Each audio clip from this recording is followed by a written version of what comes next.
जय हिंद। आप सभी लोग का स्वागत है। आज है 14 अप्रैल और आज एक महान शख्सियत की जयंती है। कैसे भूल सकते हैं उस हुतात्मा को जिन्होंने हमारे समाज को इस कदर सुधारा, बहुत जीवन अपना न्यौछावर कर दिया समाज के हित में। उनके बारे में आप पढ़ोगे तो आपको कोई ऐसी चीज नहीं व्यक्तिगत रूप से दिखाई देगी। जो भी उनको दिखाई देगा उनके बारे में तो सिर्फ और सिर्फ हमारे देश के प्रति, हमारे समाज के प्रति, उन सभी भाइयों के प्रति जिनको समाज एक तरीके से ऐसे दलदल में झोंक दिया था जिनसे ऊपर उठने की कोई उम्मीद नहीं थी। उन सारे शख्सियत के लिए भगवान बन के निकले बाबा साहब अम्बेडकर। कैसे भूल सकते हैं उस हुतात्मा को।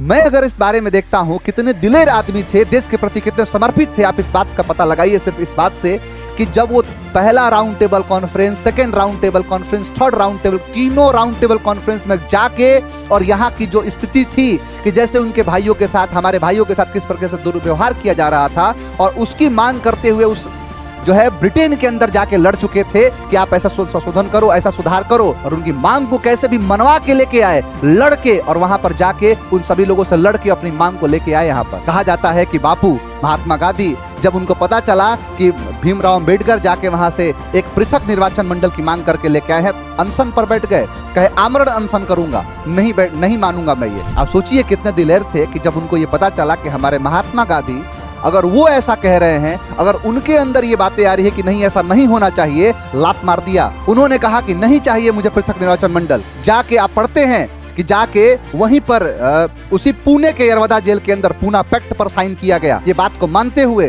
कि नहीं चाहिए मुझे पृथक निर्वाचन मंडल। जाके बापू से कहा क्यों बापू नहीं चाहिए मुझे, कोई निर्वाचन मंडल नहीं चाहिए। एक बार कहने पर, एक बार ये आवाज सुनाई दी कि गांधी जी को यह बात जो है कबूल नहीं है, गांधी जी ये नहीं चाहते हैं कि पृथक निर्वाचन मंडल बने, उन्होंने लात मार दिया। सोचिए कि कोई इतना मेहनत किया हो, अगर कोई जाके ब्रिटेन के अंदर जाके राउंड टेबल में बैठ के वहां के महारानी से लड़ गया और जाके कहा कि मुझे निर्वाचन मंडल की अनुमति लेके आ गया, एक बापू के कहने पर, यहाँ पर यरवदा जेल के अंदर अनशन करने पर भीमराव अंबेडकर उसको लात मार दिया।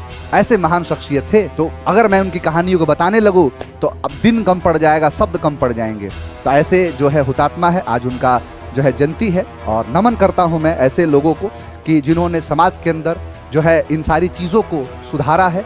अभी भी कुछ चीज़ें देखने को मिलती है और मैं चाहूँगा कि अपने पर्सनल लेवल पर उस चीज़ का ग्रोथ किया जाए। उन्होंने एक रास्ता दिखा दिया हमें कि हमें ऐसे करना है, ऐसे चलना है, एक बेहतरीन ही। जब कभी मैं इस बात को कहता हूँ, चाहे कोई भी हो, कुछ भी कहने वाला हो, बाबा साहब अम्बेडकर को गलत कहे सही कहे, लेकिन जिस दिन उसके साथ अगर गलत होगा उसको उसका संविधान जिस दिन बचाएगा, उस समय उनकी ताकत का अंदाजा होगा उनको। जिस दिन आपको कोई नहीं सुनेगा, जिस दिन आपके मानव अधिकार का हनन किया जाएगा, जिस दिन आप इंसान के रूप में है ये भी मानने से इनकार कर दिया जाएगा, उस दिन आप संविधान लेके खड़े हो जाना और आपको दरवाजा दिखाई देगा कि एक ही चीज है जो मुझे इस चीज से बचा सकता है, वो है भारत का संविधान, जिसको पूरी तरीके से अपनी पूरी जिंदगी को लगा दी उन सारी चीजों को तैयार करने में। उस दिन आपको बाबा साहब की पावर को समझ में आएगा। उस दिन आप समझोगे कि हाँ, बाबा साहब वाकई में थे क्या, ऐसी शख्सियत थे जिन्होंने क्या से क्या किया कर दिया। एक नॉर्मल मध्य परिवार से, यूं कहूं मैं कि उस समय जहां पर स्कूल में बराबर पर बैठ नहीं सकते,